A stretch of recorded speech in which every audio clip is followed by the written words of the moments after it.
যেই ডিপেন্ড করবেন তখন কথাটা কানে আসবে না, না মোবাইলটা শোনা হবে দ্বিতীয়বার। তার চেয়ে কাজের কথা তো হবে, কাজের কথাটা সবাই মন দিয়ে শোনে। প্রথম হচ্ছে ঠাকুর বলছেন আমাদের অর্থ মান যশ ইত্যাদি পাওয়ার আশায় আমাকে ঠাকুর সাজিয়ে, একদম কথা, প্রথম কথা, নাংলা কথা।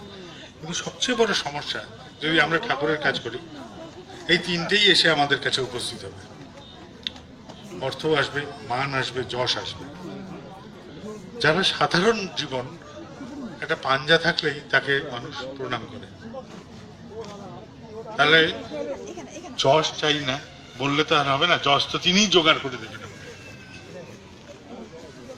অর্থ চাই না, ঋত্বিক দাদা যাচ্ছেন আমার বাড়িতে সৎসঙ্গে, আমি হাতে ধরে অর্ঘ্য দিয়ে দেবো, তাহলে অর্থ তো পেছনে ছাড়বে না, তাই নয় কি?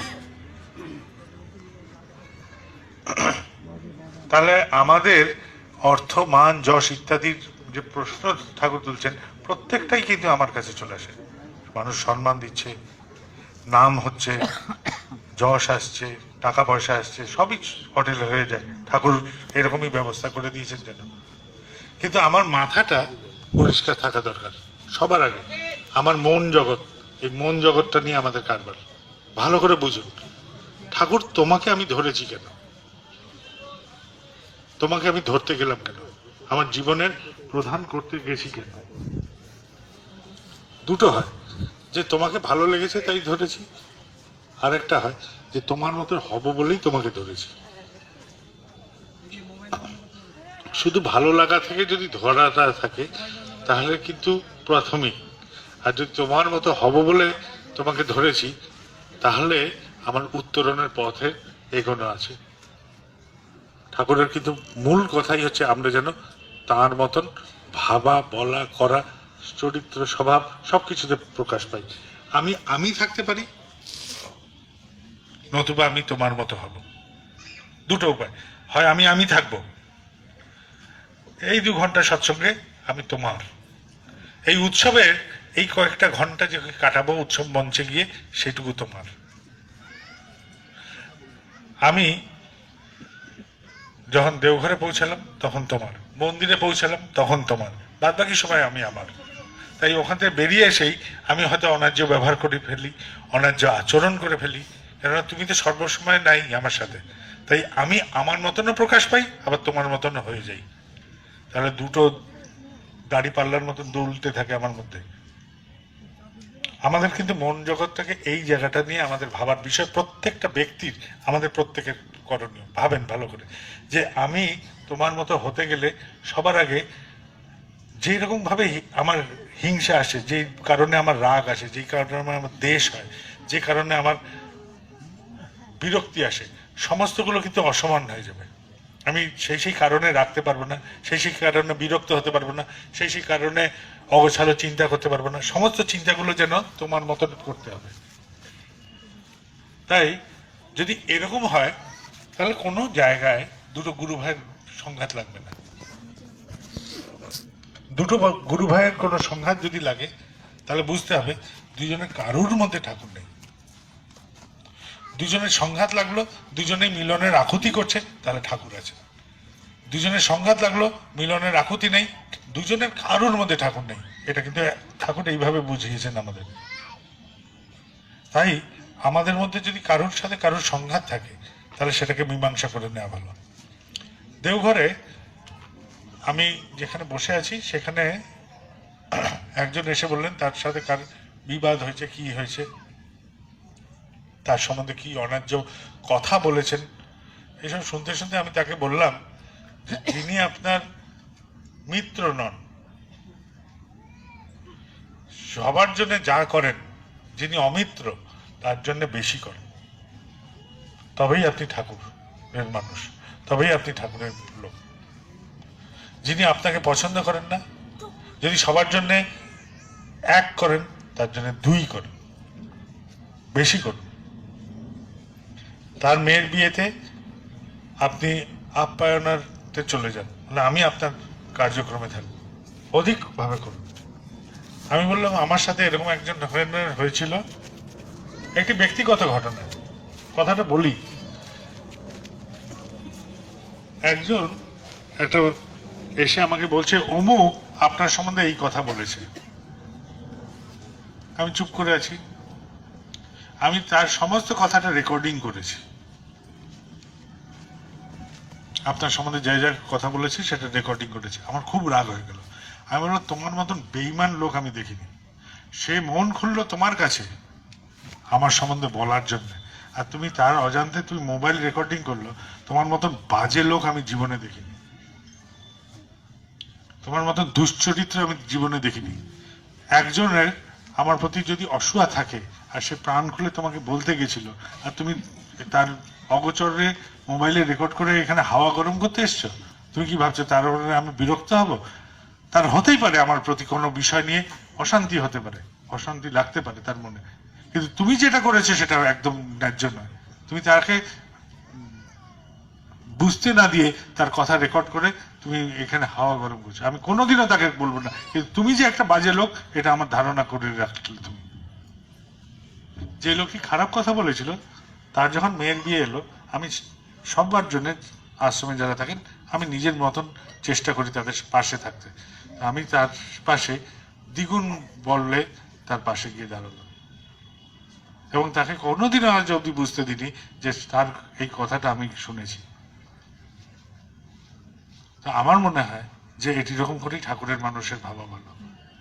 কে আমার সম্বন্ধে কি বলছে সেটা আমার কাছে ধরার বিষয় না। ঠাকুর বাণীতে বলছেন তোমার কোনো নাম নেই, তোমার কোনো পরিচয় নেই, এরকম করে একটা বাণী দিচ্ছেন। যদি আমার কোনো কিছুই না থাকে তাহলে আমি বিরক্ত হব কিসে, আর আমার কোন অস্তিত্ব বিপন্ন হবে? আমার অস্তিত্বই তো তুমি। যদি তুমি আমার অস্তিত্ব হও তাহলে এখানে তো বিপন্নতার কোনো প্রশ্ন আসছে না। মানুষ একটা নিন্দা শুনলেই আমরা এলোমেলো হয়ে যাই, বিড়ম্বনায় পড়ে যাই। এটা হচ্ছে মনোজগৎ। এই মনোজগৎটাকেই আগে বড় করা দরকার আমাদের। মনোজগৎ নিয়েই কারবার, যে ঠাকুর তুমি আমার আর আমি তোমার, তোমারই কেবল। আর এই পরিবার এটাও তোমার। এই পরিবার তখনই সার্থক যদি তোমার। এই আমার অঢেল ধন সব তোমার। একটি কঞ্জুস অতীব কৃপণ, সারা জীবন সে কঞ্জুস বা কৃপণ হিসেবেই পরিগণিত। আসাম দেশের গুরুদেব শঙ্করদেব তিনি তীর্থে যাবেন, টাকা পয়সার প্রয়োজন, সেই কৃপণ বলে যে পরিগণিত সে এলো, সমস্ত উপার্জন সারা জীবনে যা সে কৃপণতা করে জমিয়েছিল সমস্ত নিয়ে এসে গুরুর চরণে দিল, যে প্রভু এই সারা জীবনের যা সঞ্চয় আমি সব তোমার জন্য রেখেছিলাম, তোমার যদি কোনো কাজে লাগে। তাহলে সমস্ত এই কৃপণতা সার্থক এই মুহূর্তেই হয়ে গেল, যে মুহূর্তে সে সমস্তটা সে গুরুকে দিয়ে দিল। তার সমস্ত কার্পণ্যটাই ছিল এই গুরুর জন্যই করবে বলে। সে গুরুর জন্যই সে জমিয়ে রাখতো, সে গুরুর জন্যই কৃপণতা করতো, নিজের জন্য নয়। তাই এটাই সার্থক। তো গুরুর জন্য যেই কাজই করি নিরর্থক কাজও সার্থক হয়ে যেতে পারে যদি সেটা গুরুর কারণে হয়। তাহলে এইটা আমাদের মনোজগতের যুক্তি হোক। তারপর কাজের কথা আসি। মন জগৎ যদি এরকম করে যুক্তি বিন্যাস করতে পারে, এরকম করে যদি ভাবতে আমরা পারি, তাহলে কিন্তু আমাদের দ্বারা অসাধ্য সাধন হবে। কারণ আমি থাকছি না, আমার থেকে তো প্রতিবিম্বিত হবেন ঠাকুর। আমার চলায় বলায় করায় সমস্ত জায়গায় ঠাকুর কিন্তু প্রতিবিম্বিত হবেন, তখনই কাজের সূত্রপাত হবে, তার আগে হতে পারে না। আমি তোমারই নই, তাহলে আমি কাজ করব কি? আমি তো তোমারই হইনি। বুঝতে পারছেন ব্যাপারটা? মনোজগৎ আগে আমি তোমার হই, এবং সর্বতভাবে মনটাকে আগে বোঝার চেষ্টা করেন আমি কতটা তোমার, কতটা আমি নিজের। এই জায়গাটায় কিন্তু দ্বন্দ্ব, এটা কিন্তু কেবল আমারই মন বুঝতে পারবে যে আমি তোমার কতটা এবং কতটা আমার নিজের বা আমার প্রবৃত্তির বা আমার যা কিছু নেই, আর কতটা তোমার। তুমি বলতে আমি সব ছেড়ে দিতে পারি, তাহলে আমি তোমার। তোমার নামে আমি সব করতে পারি, তাহলে আমি তোমার। তোমায় বললে আমি যার সাথে সবচেয়ে বেশি অপ্রিয় মানুষ তাকে জড়িয়ে ধরতে পারি, তাহলে আমি তোমার। ঠাকুরের একটি ঋত্বিক এবং আরো কয়েকজন মিলে তারা গেছিলেন ভারত সরকারের রেলমন্ত্রীর কাছে, তাদের ওখান থেকে একটি ট্রেন চলাচলের জন্য। সেই ট্রেন চলাচলের আগে রেলমন্ত্রী বলছেন যে 15খানা ট্রেন এই বছরে দেওয়া হয়ে গেছে, আর কোনো ট্রেন দেওয়া যাবে না। সেই ঋত্বিক দাদাটি সব দেখে টেখে বুঝছেন যে আর ট্রেনটা 16 নম্বর ট্রেনটা গ্র্যান্ড হবে না, সেটা পাবে না। তিনি হাতের দণ্ডটা পাশের জনকে ধরিয়ে দিলেন এবং যেখানে দাঁড়িয়েছিলেন ষষ্ঠাঙ্গে একদম লাফ দিয়ে রেলমন্ত্রীর পাটা চেপে ধরলেন, বললো যে বাবাকে একটা ট্রেন দিয়ে দিন। বাবা মানে বাবা বৈদ্যনাথ হতে পারে, বাবা মানে আচার্যদেবকেও উনি বাবা বলতেন, সেটাও হতে পারে। সে মোট কথা বাবাকে একটা ট্রেন দিয়ে দিন বলে পা চেপে ধরেছে। রেলমন্ত্রী ওই পা চাপা দেখে তার বুক কেঁপে উঠেছে। সে বলছে দে দিয়া, বাবাকে দে দিয়া বলে হাঁপসাচ্ছে, বলে সই করে দিলেন 16 নম্বর ট্রেন। এই যে আজকাল ঝাঝা গুয়াহাটি নামে যে ট্রেনটি গুয়াহাটিতে যায়, আসামে যায়, এই ট্রেনটির পেছনের গল্পটা এই ছিল। এক ঋত্বিক দাদা ঠাকুরের জন্য ট্রেন দিবি না মানে আমি তোর পা ধরেই তোকে ট্রেন ছাড়বো, পা ধরে নিয়ে রেলমন্ত্রীর আত্মারামকে নড়িয়ে দিয়েছে। ঘটনাটাই যে প্রভুর জন্য সব করতে পারার সার্থকতা তখনই হয় যদি প্রভুর কারণে করি। পা ধরতে কোনো অসুবিধা হয়নি, তার মনোজগতে কোথাও অভিঘাত হয়নি। আমি এই গল্পগুলো এই জন্য বলছি যে মনোজগৎ এইভাবে যেন রাজি থাকে, এইভাবে যেন আমরা ভাবতে শিখি। ভাবনাটা এইভাবে করুন যে তোমার হব বলেই আমি তোমাকে ধরেছি, তোমার মতন হব বলেই ধরেছি, অন্য রকম না। আপনার পরিবার, প্রত্যেককে আমরা যারা আছি, আমাদের এই পরিবারগুলো, এই পরিবারটাই ঠাকুরের মন্দির, এই যেখানে বাস করি সেটাই ঠাকুরের কেন্দ্র। এরকম করা যায় না? আমার বাড়ি যেখানে আছে, আমার পরিবার যেখানে আছে, আমার পরিবেশকে আমি রচনা করব, আমরা ব্যক্তিগতভাবে এটুকু করা যায়? এটুকু ভাবতে পারি আমরা? তাহলে কত অগণিত কেন্দ্র আমাদের হতে পারে। আপনি বলবেন এখানে সামনে গেলেই দমদম মন্দির, এখানে মধ্যমগ্রাম আছে, ওইদিকে গেলে পানিহাটি পাবো, এরকম করে ঘোলা পাবো, এরকম কাছের কাছে কতগুলো আছে আমাদের। আমি 2-4টে নাম কেবল বললাম, এখানেই ছড়িয়ে ছিটিয়ে কতগুলো আছে। এইগুলো না, আমার বাড়িটাই হচ্ছে ঠাকুরের মন্দির। আমার বাড়িতে ঠাকুর আছেন। বাড়ির সদস্য কজন? আমরা 4 জন, ঠাকুর আর আমরা 3 জন। বাড়ির সদস্য কজন? আমরা 6 জন, ঠাকুর আর আমরা 5 জন। আমাদের বাড়িগুলো যেন এরকম হবে। আমার ভাষার দরকার নেই, কিন্তু আমরা আগে ঘাবড়াই যে আমি যে ঠাকুরের কথা বলবো, বলতে গেলে কি ভাষা লাগবে, বলাটা ঠিক হবে কিনা। বলাটা ঠিক তখনই হবে আপনি কেন ঠাকুরকে ধরেছেন, এটা আপনি আগে নিজের মনকে জিজ্ঞেস করুন, আপনি কেন ধরেছেন। যদি এই ধরাটা কেন ধরেছেন আপনার জিজ্ঞাসাটা মীমাংসা পেয়ে থাকেন, তাহলে আপনি কাউকে যাজন করতে পারেন, নতুবা পারবেন না। আর আরেকটা জিনিস, দীক্ষাটা একটা সংখ্যায় যেন পরিণত না করি।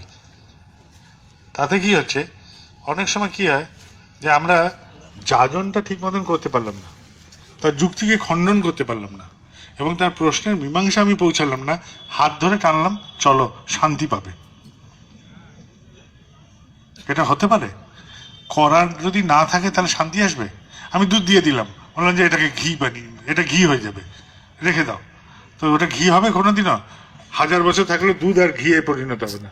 ওকে একটা পদ্ধতিতে নিয়ে যেতে হবে। তাহলে জীবনটা শান্তিতে পেতে গেলেও একটা পদ্ধতিতে নিয়ে যেতে হবে। জীবনটা শান্তি পেতে যে পদ্ধতিটা পাওয়া দরকার, সেই পদ্ধতিটাই তো সে নেয়নি। তাহলে দীক্ষা নিলে কি করে সে শান্তি পাবে? দীক্ষা নিয়ে দীক্ষানুচর্যে যদি চলো এবং সেগুলোকে ঠিক কাটায় কাটায় মানতে পারো, তাহলে তুমি শান্তি পাবে। শান্তি কিসে পাওয়া যায়? যত বিদগ্ধ মানুষ আছে সার কথাতে, ঠাকুরের কথাতেই ফিরে আসছে। ঠাকুর বলছে চাওয়াটা না পাওয়ার দুঃখ। এর উল্টোটা কি? যে অবস্থায় আছো, যে অবস্থানে বিরাজ করছো, সেটাতে রাজি থাকো, তাহলেই তুমি শান্তিতে থাকবে। বাড়িতে একটা কোনো পরিবেশ তৈরি হয়েছে যেটাতে আমি অশান্তিতে ভুগছি, ওকে ঠিক আছে, তুমি তোমার জীবন, তোমার মতবাদ, তোমার চিন্তা চলন নিয়ে তুমি ভালো থাকো, আমি আমারটুকু নিয়ে ভালো আছি এবং সংঘাতের জায়গাটায় আমি এড়িয়ে চলছি, তাহলেই শান্তি। এখানে একটি ভাই একটু আগে বলছে বউয়ের সাথে ভীষণ অশান্তি হয়। আমি বললাম ভাই, প্রেমে আমি কোথায়? আমি আর আমার বউ আছি, তাহলে আমার প্রেমে আমি কোথায়? তুমিই আছো তো। প্রেমে সবসময় তুমিই থাকবে, প্রেমে আমি বলে কোনো থাকে না। তাহলে সংঘাতটা আসবে কোথা থেকে? কেননা বরফ তো বরফ কি করতে পারে? গলে গিয়ে জলকে পেতে পারে। তা আমিও গলে গিয়ে তাকে পেতে পারি। আমি আমি থাকবো না, আমি তোমাকে ভালো রাখার জন্যই, আমি তোমার মন জগৎ, তোমার সব কিছুকে আমি ভালো রাখার জন্যই আমি। তবে আর সংঘাত নেই, সংঘাতটা আসেই এখান থেকে যে আমিও আছি, তুমিও আছো। এই দুটো শক্ত ইট কিছুতেই মিলবে না, দুটো জল মিশে যাবে, জল মিশে যাবে, কিন্তু দুটো বরফ কিন্তু মিশবে না। যতই কাছে রাখলে যুক্ত হয়ে যেতে পারে যদি চাপে রাখা যায়। চাপ যেই নেই থাকবে না, তাহলে সামাজিক চাপ, পরিবেশের চাপ, এইসবে ওই দুটো যুক্ত থাকতে পারে, নচেত নয়। কিন্তু জলের ক্ষেত্রে চাপের দরকার নেই, ঢেলে দেন একাকার হয়ে যাবে। তাহলে প্রেম এইভাবেই আসে। তো ঠাকুরের প্রতিও প্রেম এইভাবে আসে। সেখানে আমি বলে কিছু নেই, ঠাকুর তুমি আছো। প্রেম করতে শেখাটাই হচ্ছে আমাদের প্রথম কথা, প্রেম করতে পারাটাই হচ্ছে প্রথম কথা। যে তুমি আছো তাই আমি রোজ জলে বেরোই ঘর থেকে, আমার খাওয়া দাওয়া হয়ে গেছে, আমার বিছানা আছে, আমার গিন্নি ঘরে বসে আমার জন্য পাকোড়া ভাজিয়ে রেখেছে, আমি বললাম রাখো তোমার পাকোড়া, আমি যাবো এখন, ওখানে সবাই যাচ্ছে যার জন্য। এই যে ঝড় জলে বেরিয়ে পড়লাম, এটা তোমার প্রতি ভালোবাসা। এই জিনিসগুলোই আমাদের বুঝতে হবে, তাহলে যাজন আমি পারবো, তাহলেই যাজন পারবো। নতুবা যাজনের সময় আমি হাত ধরে টেনে নিয়ে গিয়ে বসিয়ে দিলাম, তার মধ্যেও বিরক্তি এসে গেল। যিনি বসলেন তিনিও বিরক্ত হলেন, যিনি দীক্ষা দিলেন তিনিও ভাবছেন যে এই লোকটা এত উসখুস করছে কেন। কারোরই মন পুত হবে না। যাজন পূর্ণাঙ্গ হোক এবং সে বুঝুক সে কি করতে চাইছে, এই জায়গাটাই আমরা হাত দিই। তাহলে আমরা একটা কাজ ভেবেছিলাম যে আমাদের যেসব কেন্দ্র মন্দিরগুলো আছে, ধরা যাক একটা আলো পড়ছে অন্ধকারের রাতে, এই মাঠের মধ্যে যদি একটা আলোর লাগিয়ে দিই, তাহলে কি হবে? এই আলোটা যতটুকু সীমাকে আলোকিত করতে পারবে ততটুকুতেই আলো থাকবে, বাইরেটা কিন্তু অন্ধকার থেকে যাবে, তাই নয় কি? তাহলে আমরা কি করতে পারি? ছোট ছোট কয়েকটা আলো লাগিয়ে দিতে পারি চারিপাশে, বুঝে বুঝে। তাহলে কি হবে? এই গোটা মাঠটাই আলোকিত হয়ে যাবে। এই বড় আলোটার পাশে আমরা ছোট ছোট আরো কিছু আলো লাগিয়ে দিতে পারি, ছোট ছোট টুনি বাল্বের মতন লাগিয়ে দিলেও মোটামুটি পথ দেখে দেখে চলে আসা যাবে, যদি ঠিক মতন লাগানো যায়, তাই নয় কি? এইরকম ভাবে আমরা একটা প্ল্যান করেছিলাম যে উপযোজনা কেন্দ্র খোলা যাক। প্রত্যেকটা কেন্দ্র মন্দিরের চারপাশে ছত্র ছায়ার মতন উপযোজনা কেন্দ্রগুলো খুলুক। এই যে উপযোজনা কেন্দ্রগুলো খুলবে, সেগুলো কিন্তু নিজেরা বুঝুন আগে, যে উপযোজনা কেন্দ্র খুলতে গেলে যে বাবাইদা বলেছে স্বস্তিনী, এরকম কিন্তু কোনো কথা ছিল না। তাকে স্বস্তিনী নিতে হবে তবেই উপযোজনা কেন্দ্র খুলতে পারবে, এরকম কথা ছিল না। স্বস্তিনী নিলে ভালো হয়, এরকম একটা কথা ছিল। কিন্তু তার বললেন এই নয় যে স্বস্তিনী ছাড়া হবে না, গেল কথা। উপযোজনা কেন্দ্র খুলতে গিয়ে দেখা গেল যে মন্দিরের মাধ্যম দিয়ে যদি ইষ্টভীতি পাঠানো যাচ্ছে, তাহলে অনেক সময় অঢেল থাকার জন্যে যেখান থেকে প্রশস্তি বেরোবে সেগুলোও ঠিক মতন আসছে না। উপযোজনা কেন্দ্র ব্যতী রেখেও কিছু কিছু লোক এখনো সাপের মতন ভেতরে ভেতরে খেলে যাচ্ছেন, যদি এর থেকে কিছুটা সুবিধা তারা পেয়ে যান। এইখানে কিন্তু অন্যায্যতা। আপনি সাপের মতন খেলবেন কেন? আপনি তো সাপের মতন খল নন। তাহলে আপনার কি স্বার্থ এর মধ্যে লুকিয়ে আছে যে যা চলছে তার থেকে বাইরে আপনি দৌড়াচ্ছেন? তাহলে ব্যক্তিগত কিছুর জন্যই আপনি দৌড়াচ্ছেন। সেই ব্যক্তিগতটা কি? আমার ইষ্টভীতি নেওয়ার জন্য উপযোজনা কেন্দ্র থাকা সত্ত্বেও আপনি কেন দৌড়ে আসছেন? তাহলে আপনার স্বার্থটা কোথায়? এটা জিজ্ঞাসা করুন, আপনি কি স্বার্থে দৌড়াচ্ছেন? আপনার প্রশ্নই কিন্তু এইগুলোকে আটকে দেবে। এবং উপযোজনা কেন্দ্রগুলো আমরা যেখানে আছি ছোট ছোট যেন হয়, বিশাল না যে এখান থেকে এমন তেপান্তরের মাঠ যে ওই পাড়ায় কে আছে তাই আমি খুঁজে পাই না। যত ছোট ছোট জায়গায় করতে পারি। এটা কলকাতা এবং কলকাতার আশেপাশে যেসব জায়গাগুলো আছে, এগুলো শহরতলি এই অঞ্চলে আমরা প্রত্যেকটা জায়গায় উপযোজনা কেন্দ্রগুলো ছোট আকারে করতে পারি। ছোট আকারে করলে কি হবে? আমরা প্রত্যেকের খোঁজ খবর নিতে পারবো এবং আমাদের প্রত্যেকে খোঁজ খবর নিয়ে আমাদের পরিবেশ বা আমাদের যে অংশটিতে আমরা বসবাস করছি সেটাকে ডেভেলপ করতে পারবো। আমরা যদি 4 জন পরিবার থাকি সেটাকে 6 জনে রূপান্তরিত করতে পারবো, 6 থাকলে 8-এ রূপান্তরিত করতে পারবো, এবং প্রত্যেকের খবর নিতে পারবো। যত বড় হবে তত খোঁজ খবরের অসুবিধাগুলো হয়ে যাবে। আমরা উপযোজনা কেন্দ্রে একটা হিড়িক তুলেছি, আমাদের এখানে 800 পরিবার, আমাদের 400 পরিবার, যেন এটাতে একটা মিটার হয় এবং সেই মিটারের প্রাইস দেওঘর থেকে দেওয়া হয়, এরকম কিন্তু কোথাও নেই। তাহলে এটা নিয়ে কেন আমরা সংখ্যাটা নিয়ে আনন্দিত হই? সংখ্যাটা এখানে তত্ত্ব ব্যাপার না। আমাদের ছোট ছোট উপযোজনা কেন্দ্রগুলো যদি খুলতে পারি, তাহলে প্রত্যেকটা উপযোজনা কেন্দ্র তারা সেইখানে চিন্তা করুন যে এই জায়গাটাকে কি করে বাড়ানো যায়। ধরা যাক মৎস্যজীবীরা যেখানে আছেন সেখানে একটা উপযোজনা কেন্দ্র হলো, মৎস্যজীবী যে মানুষগুলো তারাই বলতে পারবেন ওখানে যে ওইখানে কিভাবে কাজ করলে বা কি ধরনের যাজন হলে ওটা ডেভেলপ করা যায়, তাই নয় কি? যারা ফুলের চাষ করছেন, মেদিনীপুরে এরকম আছে ফুলের চাষ করেন, তো ওইখানে যে উপযোজনা কেন্দ্র সেখানে কি ধরনের যাজন হবে, কি ধরনের কথা হবে, তারাই বলতে পারবে। আমি সেই জন্য বলছি প্রত্যেকটা জায়গা, প্রত্যেকটা অংশ তারা দায়িত্ব নিক। এটা যেন ঋত্বিক দাদাদের দায়িত্ব না হয় যে ঋত্বিক দাদারা আসবেন এবং বলবেন এবং করবেন। ঋত্বিক দাদারা, কর্মী দাদারা আছে, যাজক অধৈর্য সবাই, আপনারা কর্মী যারা আছেন এখানে উপস্থিত, তারা এই স্ট্রাকচারটাকে তৈরি করতে সাহায্য করুন। স্ট্রাকচারটাকে তৈরি করতে সাহায্য করি আমরা সবাই।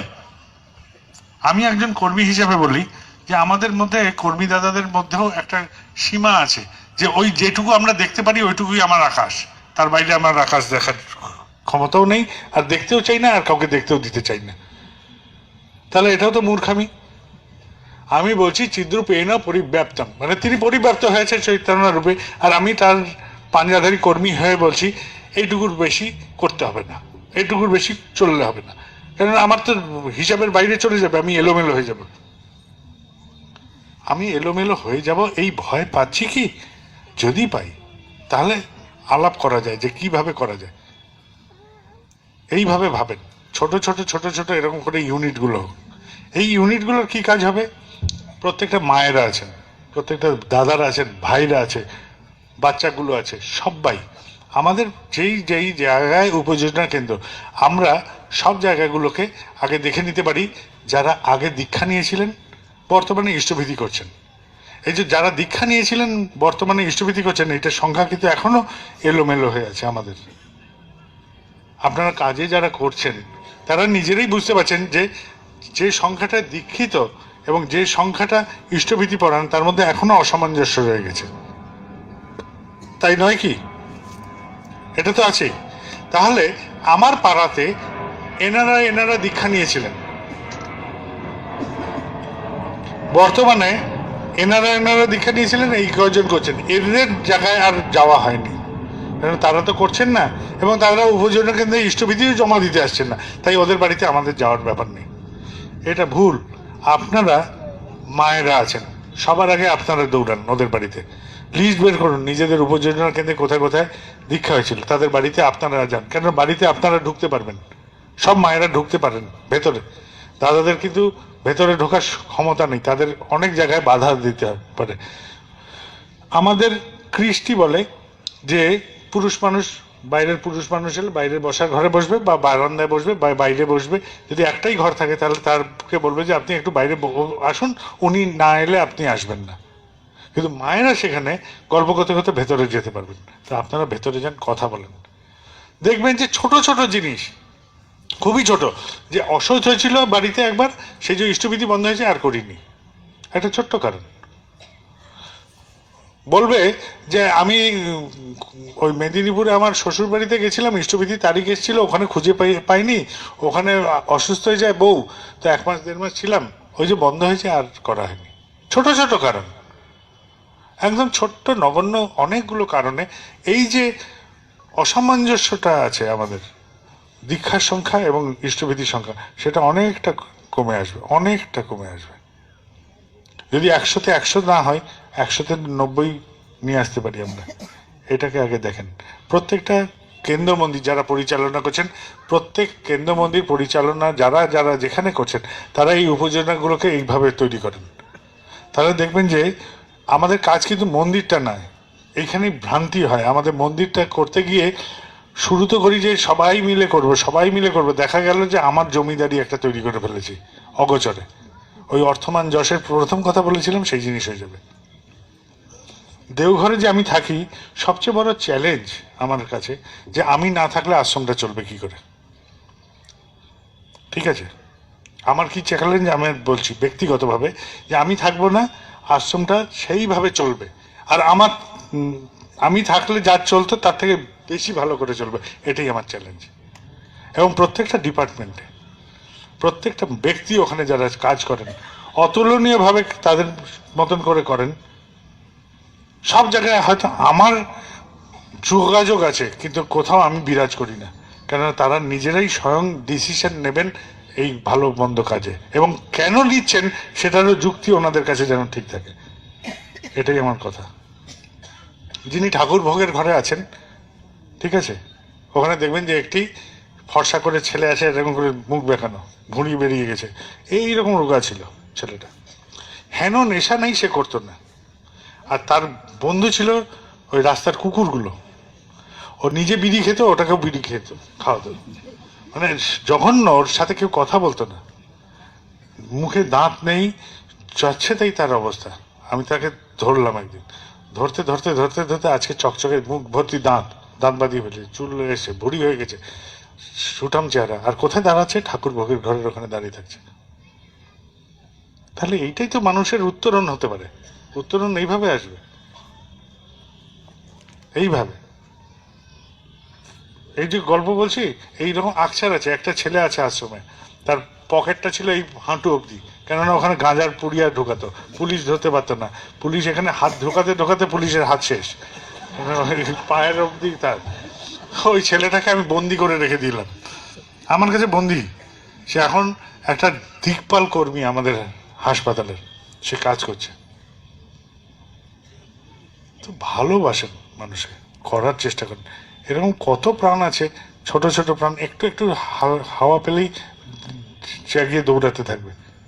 এটাই আমাদের কাজ। কিন্তু তো এই উপযোজনা কেন্দ্রগুলো এইরকম করে মানুষগুলোর পাশে দাঁড়ায়। প্রত্যেকটা জায়গায় কোথাও না কোথাও কোনো না কোনো অসুস্থ। সেদিন একটা পরিবার গেছে, এবং ছেলেটির বাপের সাথে কি কথার অমিল হয়েছে, সে আমার ওখান থেকে বেরোলো, বেরিয়ে গেটের ওখানে গিয়ে বাপকে এক চড় মারলো ঠাস করে। তো এই ছেলেটাকে রক্ষা কে করবে? ওই উপযোজনা কেন্দ্রে যেখানে থাকে সেখানে সবাই আপনারা রক্ষা করেন। তার মনটাকে আপনি রক্ষা করবেন। আপনার নিজেই শিহরিত হলেন যে এরকম কেউ করতে পারে। তা আমি বলছি যে সমাজে এরকম কতগুলো প্রাণ আছে, সব ঋত্বিক দাদারা, যাজক দাদারা, অধ্যক্ষ দাদারা, এবং সবাই সম্মিলিতভাবে করলে এই ঈশ্বরের জগৎকে আমরা ছুঁতে পারবো না। তো প্রত্যেকের সহযোগিতার দরকার, প্রত্যেকে। এই যে বাচ্চা যাচ্ছে স্কুলে, আমি বললো তোমারও সহযোগিতা আছে, তুমি বলো যে তুমি কি ভাবছো। ঠিক আছে? কখনো বাচ্চাদের সাথে আড্ডা মেরে দেখেছেন? আমাদের ওই আশ্রমে দুটো বাচ্চা আছে এরকম ছোট ছোট, দুটোর সাথে গল্প করছি, কি কি খেলি, কি কি করলি। তো করতে করতে একজন বলছে যে আমি এইরকম করে একটা পাউরুটির মধ্যে লাগালাম চিজ, তার মধ্যে একটু সস দিলাম, তারপর লাগিয়ে যখন কামড় দিচ্ছি, জ্যাঠামশাই যা হচ্ছে। তো পাশের বাচ্চাটা বলছে আরে বলিস না মুখে সুনামি আসছে। তো বাচ্চাদের গল্প, আমি বলছি জাস্ট একটা বাচ্চাদের গল্প, দুটো বাচ্চার গল্প, আর উপভোগ করছি কে? আমি। আপনাদের বললাম গল্পটা, দেখেন আপনারা উপভোগ করলেন। কত এরকম সুন্দর সুন্দর প্রাণ পড়ে আছে, কত সুন্দর সুন্দর প্রাণ পড়ে আছে। এই প্রাণগুলোর গল্প কে শুনবে? আপনারা শোনেন, প্রত্যেকের সাথে গল্প করেন। প্রত্যেকটা জায়গায় কত রস লুকিয়ে আছে তার ঠিক ঠিকানা নেই। একদম নিছক মনকে আনন্দ মুখর করে দেয় আপনার নতুন রস। এই রসগুলোকে আস্বাদন করুন। প্রত্যেকটা উপযোজনা কেন্দ্রকে এরকম রস ভান্ডার করে তোলেন। এক একটার মধ্যে টিপবেন, চট চট করে রস বেরো। দেখো ঠাকুরের জগৎ, দেখে যাও আমাদের জগৎটা। বলে কি আছে? বলে আরে আমি খেতে পাই না, কিন্তু ঠাকুর নিয়ে ভালো আছি। দেওঘরে গেছে দীক্ষা নিতে, বলছে দাদা আমার বাড়ি ঘর কিচ্ছু নেই, ইষ্টভীতি করবো, দীক্ষা নেব, 1 টাকা দিয়ে করতে চাই। বলে পারবে? বলে যে বলছেন কি, আলেয়ায় পুরো বাড়ি উড়ে গেছে আয়লা এসে ঝড়ে। আমি ত্রিপল টাঙিয়ে পরিবার নিয়ে রক্ষা পেয়ে গেছি, যে প্রাণে বেঁচেছি, এটাই তো ঠাকুরের দয়া। সেই জন্য আমার ইষ্টভীতি করা দরকার। আমি করছি 1 টাকা দিয়ে, করতে চাই। এই প্রাণের গল্পটা কে বলবে? দীক্ষা দিতে বসেছি, স্বস্তিনী নিতে এসছে আমার কাছে, আসতে ভেউ ভেউ করে কাঁদছে। বলে কি হলো? সে এই তাগড়া লোক, সে বিহারের একটা বিখ্যাত মাফিয়া ডন। মানে ক্যা হুয়া বাচ্চা? তো বলছে যে বাবা হামকো রক্ষা কিজিয়ে। আমি কি রক্ষা করবো? তখন বলছে যে আমি 5 টাকা দিয়ে ইষ্টভীতি করতাম, এখন পুলিশের তারা খেয়ে খেয়ে পালিয়ে বেড়াচ্ছি, আশীর্বাদ করেন জানি আমি আবার করতে পারি। আমি কি জন্য তারা করছে? বললো ব্যাংক ডাকাতি, এই ডাকাতি, সেই ডাকাতি, সে বড় বড় কেস, সে কোনো রক্ষা পাওয়ার বিষয় নেই। এখন সে একটা ছোট্ট মন্দির বানিয়েছে, বিশাল বিশাল দাড়ি। আমি 20 বছর পরে তাকে দেখা, হ্যাঁ বাচ্চা कैसा है? बोले रे बाबा बहुत ठीक है, ठाकुर जी का मंदिर बना के वहां बैठा है। সে ঠাকুরের একটা ওর গ্রামে ছোট্ট একটা মন্দির বানিয়েছে, সেখানে আছে। এই ডাকাত পরিবর্তিত হয়ে গেছে। আমি গল্প বলছি মানুষের, এগুলো সব মানুষের গল্প। আমরা এরকম হতে পারি, ঠাকুর আমাদের এরকম করে তুলতে পারেন, এইভাবে পরিবর্তন করে দিতে পারেন। মাথার দাম 5 লাখ টাকা, 5 লক্ষ টাকা তার মাথার দাম ভারতীয় সরকার ডিক্লেয়ার করেছে। সে এসছে আশ্রমে, 25 বছর আগের কথা, 25-30 বছর আগে এসে বর্দা ছিলেন, দিনুদাকে ধরেছে। দিনুদা বলছে বর্দার সাথে তো কথা বলা যায় না, যাও দাদার সাথে কথা বলো। আচার্যদেব, বর্তমান আচার্যদেবকে দেখে তিনি সব কথা বললেন, তার সমস্ত ভার নেমে গেল। সে ফিরলো বাড়ি। সে যখন ফিরছে তখন আর্মির কাছে খবর গেছে, পুলিশের কাছে খবর গেছে, অমুক মনে হয় এই রুটে যাচ্ছে। সেই রুটে সমস্ত বাস থামিয়ে চেকিং চলছে একটা জায়গায়। আর এদের বাস তখনও জানে না যাচ্ছে নাইট সুপারে আসাম দেশে। কিছু দূর যাওয়ার পরে এক জায়গায় ডাকাতি হয়েছে, প্রচুর ঢিল ছোড়াছুড়ি চলছে, কেননা ওখানে কিছু ডাকাত তার আগে ডাকাতি করেছে বলে গ্রামবাসী ক্ষিপ্ত হয়ে যত বাস যাচ্ছে ঢিল ছুটছে, পাথর ছুটছে। তো এই বাসটা কোনো রকমে বেরিয়ে চলে গেল, পৌঁছালো আর্মি ঘেরাবন্দিতে।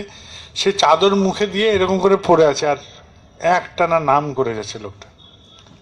হচ্ছে তার ডায় বায় জানে না, কেন ওই বর্ডারটা পার হলে সে মুক্ত, সে আর তাকে আর ফিরতে হবে না, নতুবা আর্মির খপ্পরে পড়বে এবং তার জীবন ওখান থেকে অন্যরকম রূপ নিতে পারে। সে একটানা ডাকছে, ঠাকুর আমাকে এই যাত্রায় বাঁচিয়ে দেওয়া, আমি আর ওই পথে যাব না। আকুতি ভরা আর একভাবে পড়ে আছে। আর্মির লোক উঠছে, এক একজনকে ওঠাচ্ছে, মুখ দেখছে, সার্চ করছে, বের করছে। সামনে সিট, পরের সিটেই সে বসে আছে, চাদর ইয়ে দিয়ে শুয়ে আছে। বলে এর কি হয়েছে? বলে যে পাথর এসে পড়েছে, ওই যে ওখানে সামনে সবাই পাথর ফেলছিল। বলে এই সব ওঠো ওঠো, যাও যাও যাও, ফার্স্ট এড ক্যাম্পে নিয়ে যাও। ঠিক তারপরের সিটেই সে বসেছিল। তার আগে অবধি ঠাকুর পরীক্ষা নিয়ে গেলেন যে তুই নামটা চালাচ্ছিস তো আমার। তারপরেই শেষ, পরীক্ষা শেষ হয়ে গেল, আর্মি নেমে গেল, বাস চলে গেল। এই বছর পুলওয়ামা কাণ্ড হয়েছিল না, একটি গুরু ভাই সে উঠতে গিয়ে ওই বাস মিস করলো, ওই বাসটা চলে গেল, সে বেঁচে গেল। ঠাকুর এইভাবে রক্ষা করেন, যে তার স্মরণ নেয় সবাইকে তিনি রক্ষা করবেন। কিন্তু রক্ষা করবেন তার কোনো মানে নেই যদি না আমি রক্ষা পেতে চাই। পেতে গেলে যেগুলো করতে হবে, এই ছোট ছোট ছোট ছোট আকারে আমরা প্রত্যেকটা বাড়ি, প্রত্যেকটা পরিবার, প্রত্যেকে আমরা এইভাবে করতে পারি। আমরা একটা জিনিস টার্গেট করি সবার আগে, যারা এখানে উপস্থিত আছে, যা যা যেখানে যেখানে উপযোজনা কেন্দ্রগুলো আছে। আমি এবার ঋত্বিক সম্মেলনে বলছিলাম যে প্রত্যেক বাড়িতে যেন ঠাকুরের একটা আসন থাকে। এটা করা সম্ভব তো? যে একেবারে হয়ত দরিদ্র, একটি ঘরে থাকো, ওই যে ফলের বাক্সগুলো ফেলে দেওয়া হয়, তাতেই কাগজ লাগাও, লাগিয়ে দেওয়ালে টাঙিয়ে দাও ওই কার্টুন বাক্সটাকে, তার মধ্যেই ঠাকুরকে বসিয়ে দাও। চলবে কি না? তাহলে সামান্য ঠাকুরকে আমার ঘরে, অন্তত যেভাবে আমি থাকি, আমার ঘরে ঠাকুর রাখার মতন ক্ষমতায় আমি পৌঁছাতে পারি কিনা? তাহলে যারা যারা আমরা ইষ্টভীতি পরায়ণ হয়ে চলছি তারা ঠাকুরকে এইভাবে রাখতে পারবো কিনা? মিনিমাম পারা যাবে? তাহলে যারা যারা উপযোজনা কেন্দ্র যেখানে যেখানে আছে আপনারা এটা করতে পারবেন? দাদারা মায়েরা সবাই চেষ্টা করবেন? তাহলে কি হবে? হবে তো? তাহলে কি আমি বলছি যে আমার বাড়িতে অন্তত ঠাকুর নিয়ে আমি আছি, এই ভাবনাতে আমি উপনীত হতে পারি। এটা করা যাবে?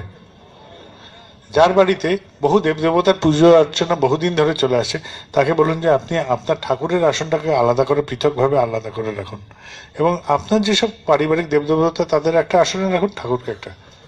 এটুকু করা যেতে পারে? আচ্ছা, এই যে আসন রাখবো, আমাদের তো ইচ্ছা হবে যে 2 বেলায় প্রার্থনা করি। যদি না পারি, একেবারেই পারবো না, তাহলে অন্তত শুক্রবার সকালটুকু করা যেতে পারে। হ্যাঁ, যেসব বাড়িগুলো আছে উপযোজনা কেন্দ্রে যেসব পরিবারগুলো আছে বললো যে তোমার বাড়িতে ঠাকুরের আসন রেখেছো, 2 বেলা না পারো অন্তত শুক্রবার সকালটা করা শুরু করে দাও তো ভাই। এটুকু করা যেতে পারে। সকাল কেন বললাম? সন্ধ্যাবেলাতে সবাই কাজে বেরিয়ে থাকে, তাই না? সকালবেলায় সবাই অন্তত বিছানায় থাকবে, উঠে উঠে তো বসতে পারি। তো বিছানা আর আসনের মধ্যে দূরত্ব কম, কর্মক্ষেত্র আর ঠাকুরের আসনের দূরত্ব বেশি। তাই আমি বললাম কম দূরত্বের জায়গাটাই বাঁচি। শুক্রবার ঠাকুরের জন্মবার, ওই বারে শুরু করতে পারি। শুক্রবার সকালটা করা যেতে পারে। যদি 2 বেলা না পারে অন্তত 1 বেলা, 1 দিন সপ্তাহে চেষ্টা করতে পারবে? করা যাবে? আচ্ছা, তাহলে আমাদের সারা দিনে কত সেকেন্ড আছে? 86,400। 5 মিনিটে কত সেকেন্ড হয়? 300। নাম ধ্যান আধা ঘন্টা থেকে 45 মিনিট করাটা বাঞ্ছনীয়, পারছি না, তাহলে 5 মিনিট করা যেতে পারে? যে কিছুই পারছো না, অন্তত 5 মিনিট দিয়ে শুরু করো না, করা যেতে পারে? হ্যাঁ, তাহলে 5 মিনিট হলে কত হয়? 300 সেকেন্ড। 86,400 থেকে 300 সেকেন্ড গেলে কত থাকে? 86,100 সেকেন্ড আমার নিজের জন্য। এই 300 সেকেন্ড সরিয়ে দিলাম, করা যেতে পারে? মিনিমাম মিনিমাম এটুকু করা যেতে পারে? তাহলে প্রত্যেকটা উপযোজনা কেন্দ্রে যারা ইষ্টভীতি পরায়ণ হয়ে চলছেন তাদের বাড়িতে ঠাকুরের আসন আমরা চেষ্টা করবো সবাই, প্রত্যেক উপযোজনা কেন্দ্রে যেখানে যেখানে দাদারা মায়েরা ভাইরা বাচ্চারা সবাই তোমরা আছো, সবাই চেষ্টা করেন যে এইখানে আমাদের প্রত্যেকটা উপযোজনা কেন্দ্রে নিজের মতন ক্ষমতার একটা করে নিজের মতন করে ঠাকুরের আসন যেন আমরা প্রতিষ্ঠা করতে পারি। করা যেতে পারে? তাহলে ঠাকুরের আসনে শুক্রবারের সকালের নাম ধ্যান প্রার্থনা করতে পারি, সারাদিনে অন্তত 5 মিনিট নাম ধ্যান করতে পারি। ঠাকুরের অজস্র বই আছে, সব পড়া সম্ভব হচ্ছে না, সত্যানুসরণ পড়া যেতে পারে, এবং পড়ে ভাবা যেতে পারে যে এটা কতটুকু চরিত্রগত করা যায়। প্রত্যেকটা পরিবার উপযোজনা কেন্দ্রে তারা পাঠ করবে এবং ভাববে যে এইটাতে কতটুকু আমি পারছি কতটুকু পারছি না, এটুকুতে পৌঁছানো যেতে পারে? যেতে পারে? অসুবিধা হবে? এটা প্রকাণ্ড কাজ নয়, কিন্তু এক ছোট্ট ছোট্ট মিনিমাম কাজ। এগুলো কেন বলছি সেটাও পরে বলছি, যে যদি অনেক বাড়িতে পড়াশোনা জানে না, কিন্তু এখন বাচ্চাগুলো সবাইকে স্কুলে যেতে হয়, তাই বাচ্চাগুলো কিন্তু পড়তে পারে। তো বাচ্চাগুলোকে দিয়ে বললো পড় তো বাবা, কি লিখেছেন ঠাকুর, সেটা তো শোনা যেতে পারে। তো শুনলেও তো কথাটা কানে আসছে। প্রত্যেকটা পরিবার এটুকু করতে পারি আমরা? তাহলে অন্তত ঠাকুর এক জায়গায় বলছেন সত্যানুসরণে সব বলা সার, এরকম ধরনের কথা। তো যদি এরকমও ধরি তাহলে সমস্ত কথা জিস যদি ধরেও নি, তাহলে সত্যানুসরণ পড়লে একটা ভাব তৈরি হবে যে তিনি কি বলতে চাইছেন, আমাদের কেমন করে হতে চায়, হলে তিনি খুশি হন সেটা বোঝা যাবে, তাই না? কি তাই না?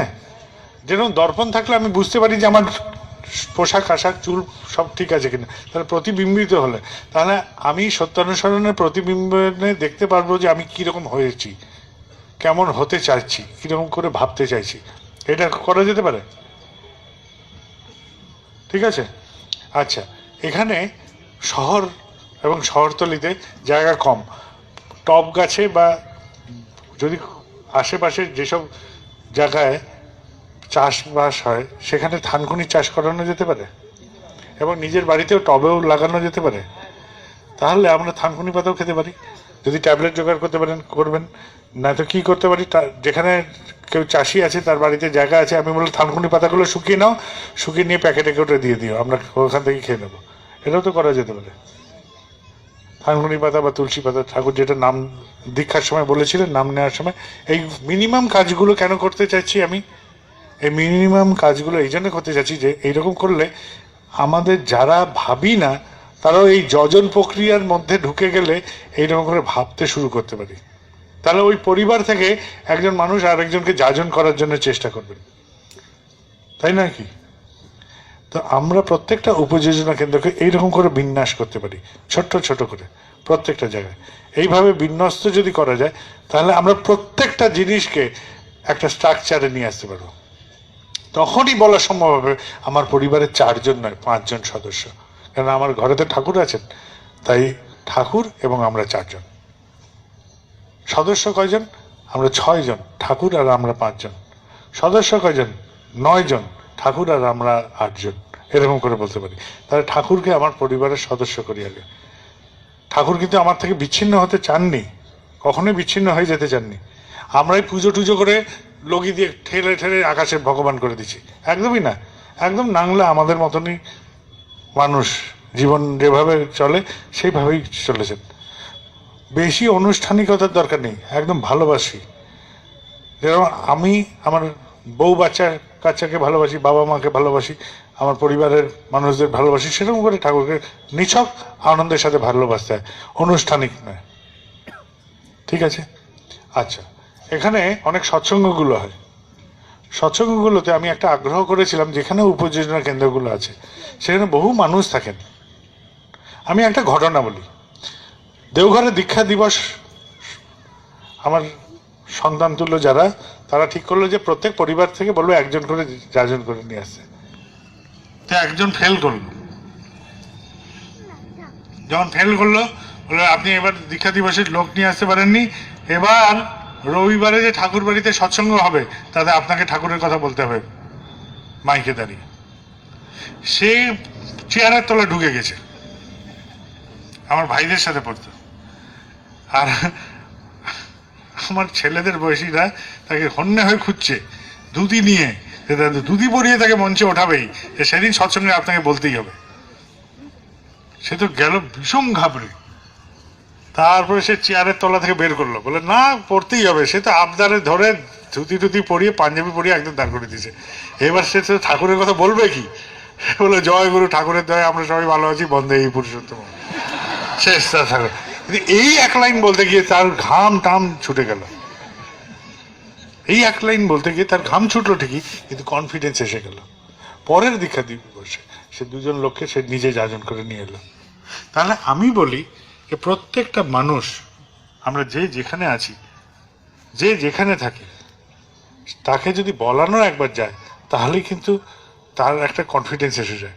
কত সৎসঙ্গ হয় আমাদের আশেপাশে আনাচে কানাচে, বা কখনো যাজনের সময় বলো ভাই বলো তো যাজন করো, তুমি বলো তো, তুমি ঠাকুরের কথা বলো তো। একবার বলতে দেন, একবার দাঁড়িয়ে বলুক। তো আমি একটা কেউ কেটা হয়ে গেছি, আমার কথা লোকে দাঁড়িয়ে শুনছে, সাংঘাতিক কথা। এই ভাবটা জাগিয়ে তুলতেন ঠাকুর। ঠাকুরের চুল দাড়ি কাটতেন বিশ্বম্বর নাপিত বলে আশ্রমে সবাই যায়, বিশ্বম্বর, ঠিক আছে? তার এবং তার স্ত্রী সবসময় ঝামেলা, রোজ ঝগড়া। তার সেলুনটা ছিল ওই যে মনমণিধাম ঢুকতে গেলে যে পাশের যে ডান পাশের যে ঘরটা, সেখানেই তার সেলুন ছিল। সেখানে তিনি বসতেন, আর বউ আসতো, এসেই রোজ একটা কাজিয়া লাগতো।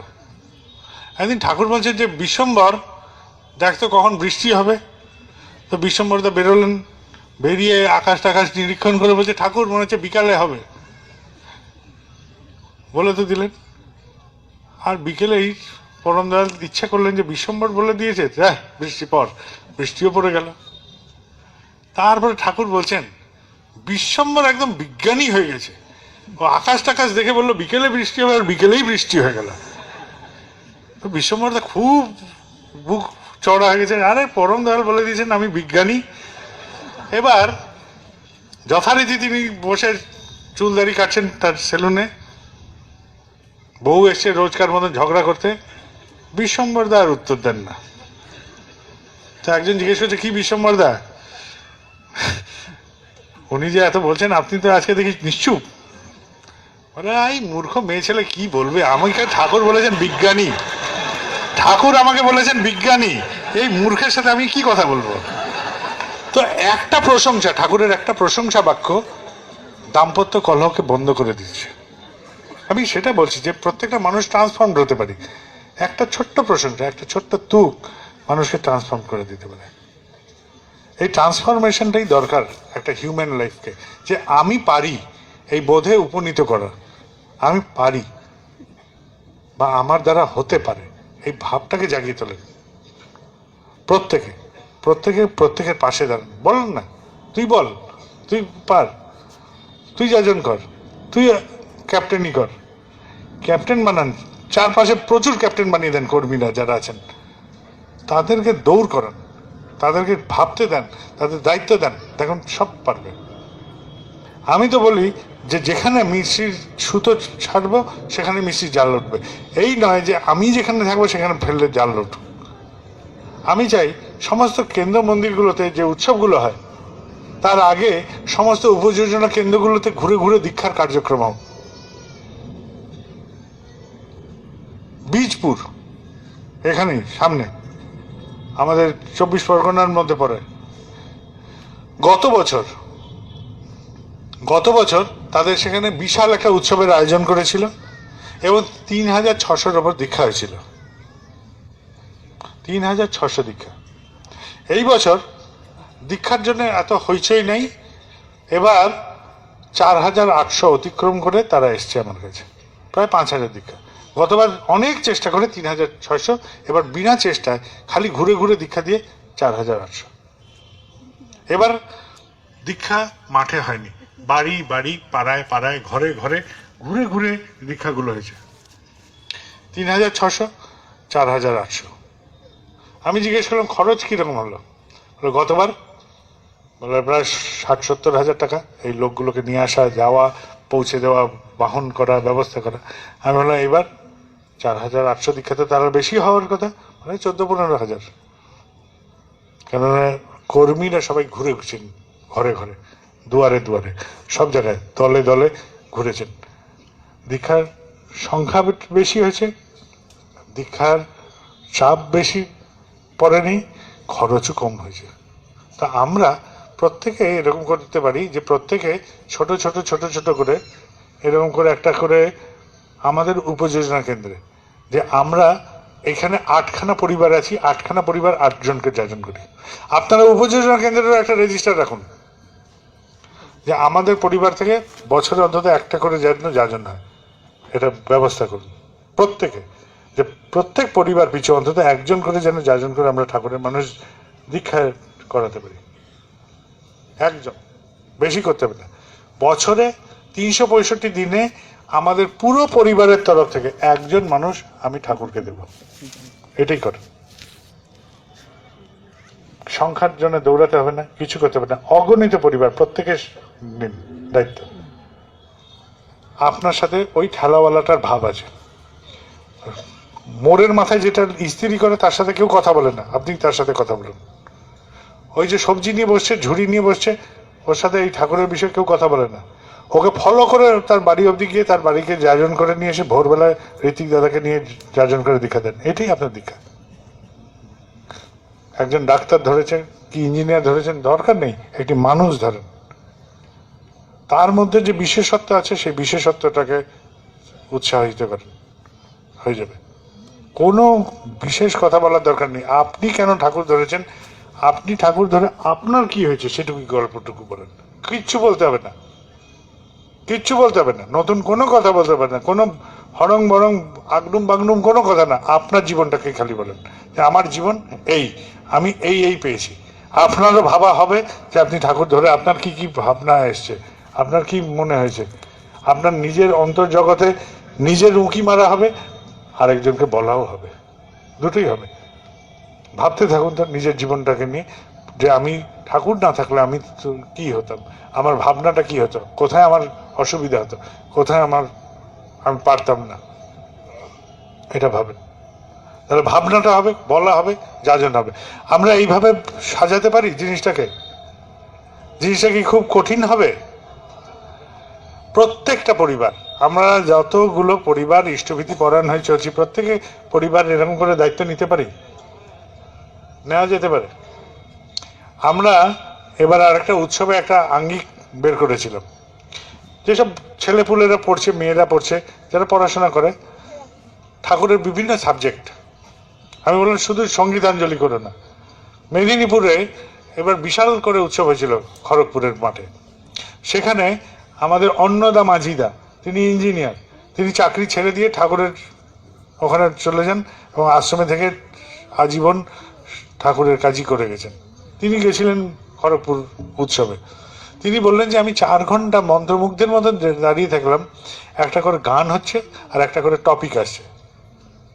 যজন কি, যাজন কি, ইষ্টবিধি কে, সদ্গুরুকে, সদ্গুরুর দীক্ষার কেন প্রয়োজন, এরকম ইত্যাদি একটা বিষয়ের ওপরে ঠাকুরের বিষয় পড়েছে তারা, এবং তারা লিখেছে এবং লিখিত পাঠ করছে 5-5 মিনিটের, এরকম করে 12-15টা সাবজেক্ট।